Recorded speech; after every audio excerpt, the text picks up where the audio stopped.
राजस्थान में बेरोजगार युवा सिर्फ नौकरी नहीं मांग रहे, वो अब सरकार से सवाल पूछ रहे हैं कि आखिर हमारी बारी कब आएगी, क्योंकि तस्वीर सिर्फ धरने प्रदर्शन की नहीं है।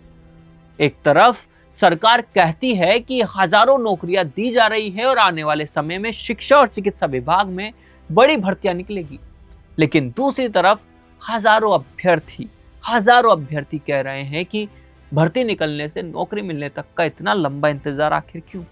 और यहीं राजस्थान के रोजगार संकट की असली कहानी छिपी है। सबसे बड़ा उदाहरण है 4th ग्रेड की भर्ती। अभ्यर्थियों की मांग है कि प्रक्रियाधीन भर्ती में वेटिंग लिस्ट का नियम लागू किया जाए, ताकि जो पद खाली रह जाए उन पर पहले से परीक्षा दे चुके कैंडिडेट्स को मौका मिल सके। सरकार की तरफ से जो तर्क सामने आ रहा है उसके मुताबिक पहले ये देखा जाएगा कि कितने चयनित अभ्यर्थी ज्वाइनिंग करते हैं, उसके बाद अगर पद खाली रहते हैं तभी वेटिंग पर फैसला होगा। लेकिन यहाँ पर बेरोजगारों का सवाल बड़ा है। जब हम वर्षों से तैयारी कर रहे हैं तो खाली पदों के लिए हमें फिर नई भर्ती का इंतजार क्यों करना पड़े। और ये सिर्फ 4th ग्रेड की कहानी नहीं है। इस बात को समझना होगा कि कहीं पर रिजल्ट आ चुका है लेकिन कहीं डॉक्यूमेंट वेरिफिकेशन शुरू नहीं हुआ। कितना लंबा इंतजार। कहीं फाइनल रिजल्ट के बाद अपॉइंटमेंट ही अटकी हुई है, कहीं कोर्ट में कोई फैसला अटका हुआ है, कहीं कैंडिडेट्स ज्यादा अंक लाने के बावजूद नौकरी के लिए भटक रहे हैं, और कहीं हजारों पद इसलिए खाली है क्योंकि सिलेक्शन प्रोसेस में कोई ना कोई अड़चन बनी हुई है। यानी समस्या सिर्फ नौकरी है या नहीं की नहीं है। असली समस्या किस बात की? समस्या है भर्ती से लेकर ज्वाइनिंग तक का पूरा सिस्टम कितनी तेजी से काम करता है। अब इसका सबसे बड़ा असर कहां देखने को मिल सकता है? युवाओं के भरोसे पर।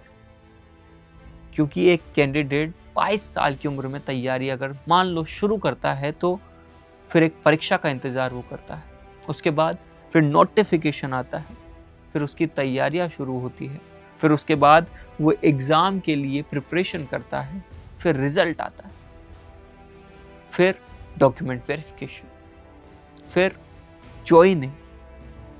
लेकिन सवाल ये है कि अगर इस पूरी प्रक्रिया में 2-3 साल निकल गए तो कैंडिडेट की उम्र भी बढ़ रही है और अटेम्प्ट्स भी कम होते जा रहे हैं।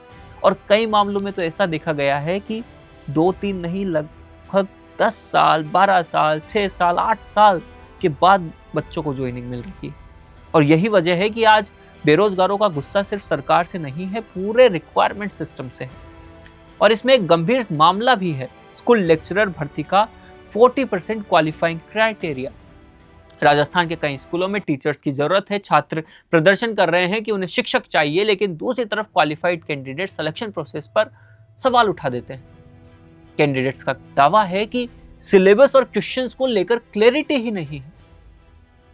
अब यहां पर सरकार के सामने एक सीधी चुनौती खड़ी होती है, और वो चुनौती क्या है कि अगर स्कूलों में शिक्षक चाहिए और युवा शिक्षक बनने के लिए तैयार बैठे हैं तो दोनों के बीच ये दूरी खत्म कौन करेगा, और ये दूरी खत्म क्यों नहीं हो रही।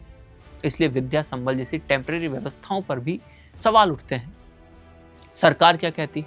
सरकार कहती है कि बच्चों को तुरंत शिक्षक चाहिए, और अभ्यर्थी क्या कहते हैं कि हम वर्षों से परमानेंट भर्ती की तैयारी कर रहे हैं साहब। दोनों की समस्या सही हो सकती, लेकिन समाधान ऐसा होना चाहिए जिससे आज के बच्चों की पढ़ाई भी ना रुके और कल के बेरोजगारों का भविष्य भी ना अटके।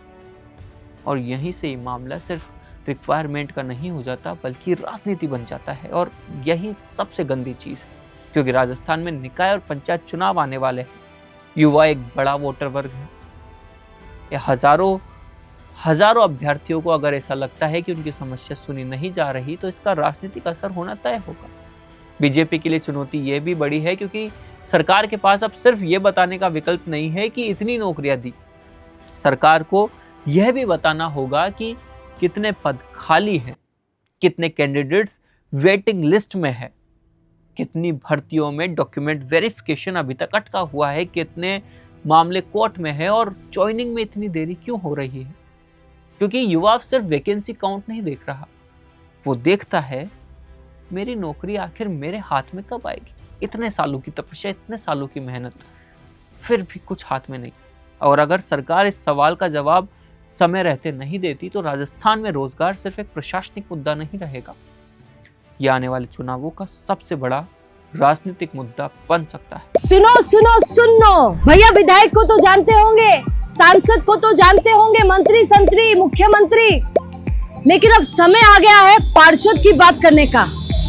अब समय आ गया है मेयर चेयरमैन की बात करने का। द फैक्ट इंडिया आप लोगों के लिए एक शो लेकर आ रहा है, वार्ड की सरकार, जिसमें हम वार्ड पर चर्चा करेंगे और वार्ड का जो उम्मीदवार है उससे पॉडकास्ट करेंगे, उससे बातचीत में आपको बताएंगे कि उसका विजन क्या है, वो जीतने लायक है कि नहीं है। तो आप भी अगर उम्मीदवारी के लिए खड़े हो रहे हैं और अपनी बात रखना चाहते हैं, अपना विजन बताना चाहते हैं, तो द फैक्ट इंडिया पर आपको इनवाइट किया जाता है इंटरव्यू के लिए।